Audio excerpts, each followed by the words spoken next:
Bonjour à tous, je vais finir par réussir cette vidéo parce que à chaque fois que je la commence on m'interrompt. Bref, tout ça pour dire je suis dégoûtée, j'étais à ça, mais je vous dis à ça d'avoir un taf, mais parce que je dépasse de 15 km j'ai pas le droit au poste.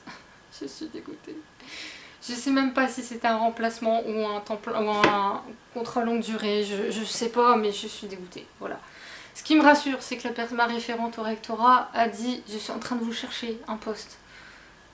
J'ai croisé les doigts, enfin là c'est mon anniversaire vendredi s'il vous plaît, pour mon anniversaire, ce serait sympa non? Enfin bref, je vais me calmer parce que je suis vraiment, mais vraiment, je rigole mais je suis quand même dégoûtée quoi. Ça fait le énième poste depuis le mois de juin, mai qui me passe sous le nez pour des raisons ridicules. Enfin bref, on va y arriver. Je vous fais un point réception parce qu'en fait j'ai déjà pas mal de livres. Je dois recevoir encore 2 colis. Il y a 2 livres qui vont m'attendre en librairie prochainement et que j'irai chercher après mon anniversaire parce que j'aurai ma carte cadeau et que peut-être, selon la somme, je pourrais peut-être m'en prendre d'autres. Je verrai, c'est pas encore sûr. Sinon, du coup ça me perturbe cette histoire de poste, je vous assure, c'est dingue. Je suis désolée, hein, mais ça me perturbe. En plus, ce matin, mon voisin, il a sonné 3 fois chez moi parce qu'il avait oublié ses clés, mais il m'a réveillée. Du coup, j'aime pas le mardi. Si j'ai une de mes anciennes collègues qui regarde la vidéo, elle va rigoler parce qu'elle va comprendre pourquoi je dis ça. Le jeudi, c'est déjà pourri, mais j'ai remarqué qu'en ce moment, le mardi, c'est pourri aussi. Je sens que je vais rester couchée ces 2 jours-là, hein, parce que... Bref, dans la joie et la bonne humeur, je vais vous présenter mes réceptions majoritairement presse ministère, parce que cagnotte, bon de réduction, etc., etc., etc. Voilà. Donc j'ai pris,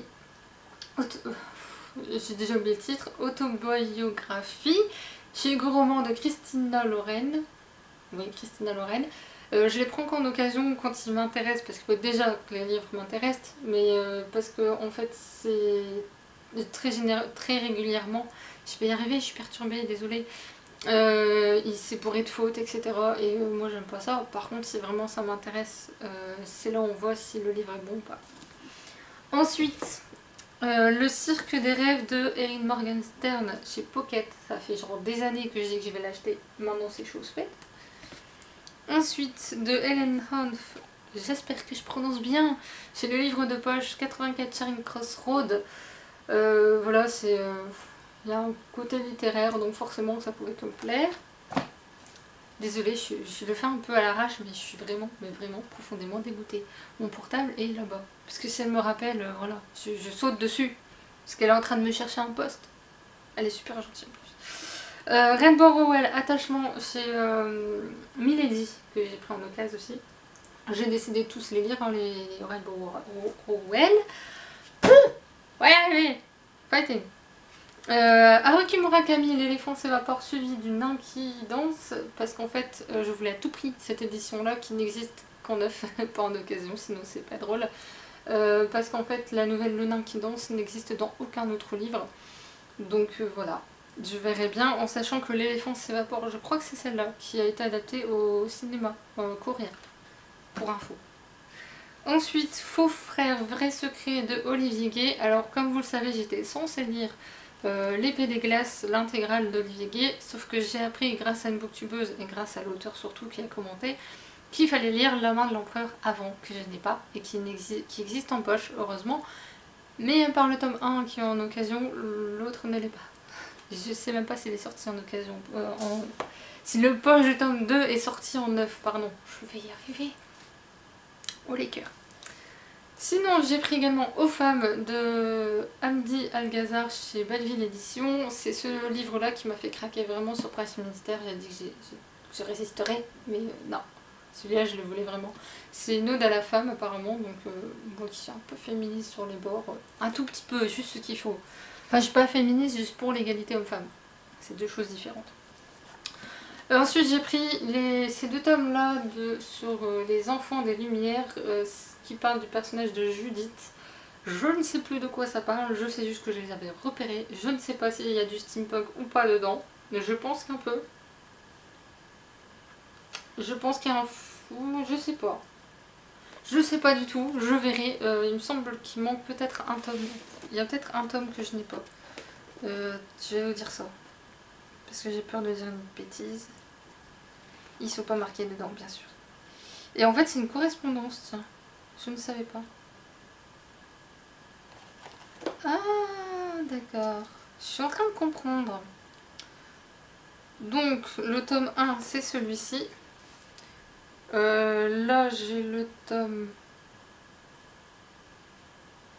Je sais pas. Je sais pas quel tome que c'est. Je sais juste que normalement, il y a le singe du bouffon, le sang d'un prince et l'envol des corbeaux aussi. À voir. Je sais pas du tout. J'avoue qu'il faudrait vraiment que je me renseigne sérieusement sur cette série. Voilà.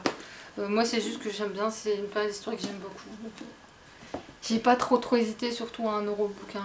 Voilà quoi.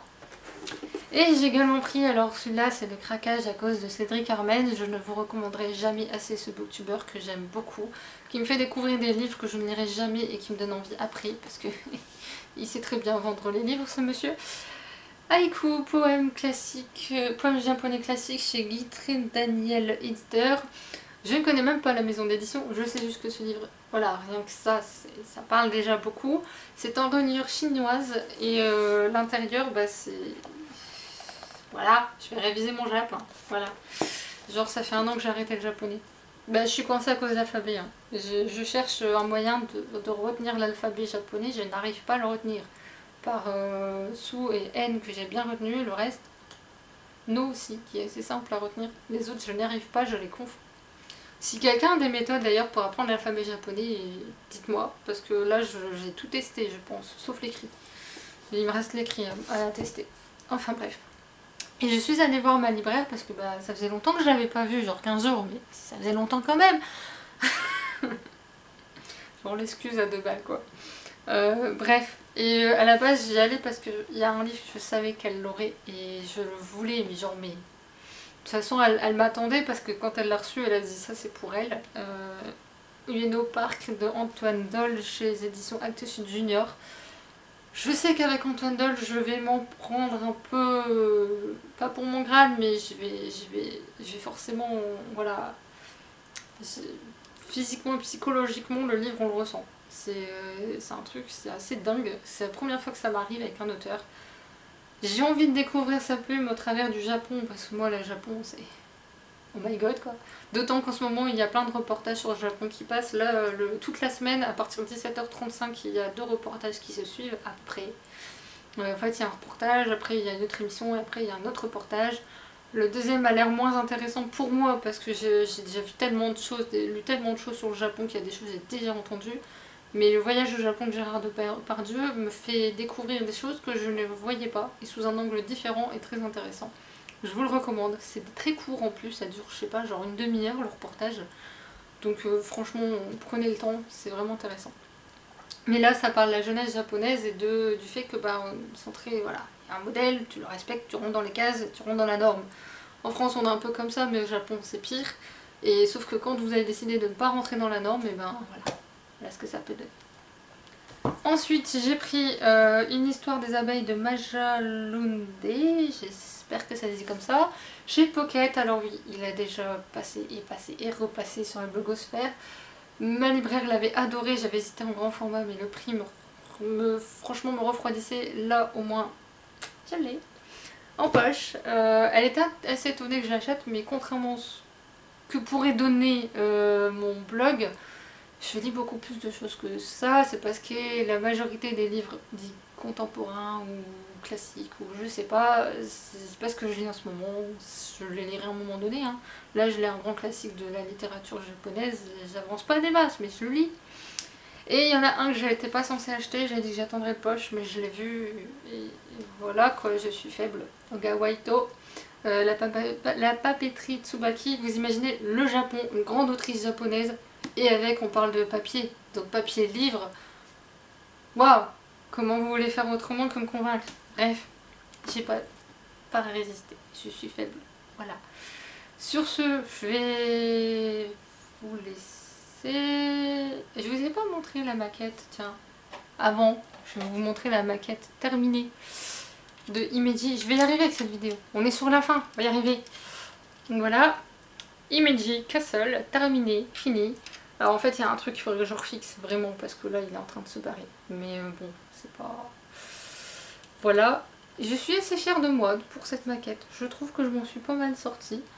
J'ai trouvé un site où je pourrais avoir d'autres trucs de ce genre là. Par contre ça fait un peu cher pour les frais de port. J'avoue que rien que pour une d'entre elles je paierais déjà 17 € en frais de port, importation compris.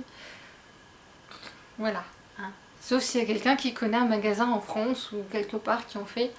Je suis preneuse, mais là je vous avoue commander directement du Japon, il faudrait que je paye une taxe ou quelque chose pour éviter que la douane elle me l'échoue. En fait c'est ça l'idée. C'est ça qui rend cher les frais d'importation. Enfin bref, sur ce je vous laisse, je vais vous souhaiter une très très bonne journée, je vous retrouve bientôt en espérant vous annoncer de très bonnes nouvelles en plus. Et enfin bonnes nouvelles, de meilleures en tout cas, parce qu'on est sur une pente ascendante. Ça part de l'année, hein. Ça va venir doucement mais ça va venir. Sur ce je vous laisse, je vous souhaite une bonne journée et à très bientôt. Salut!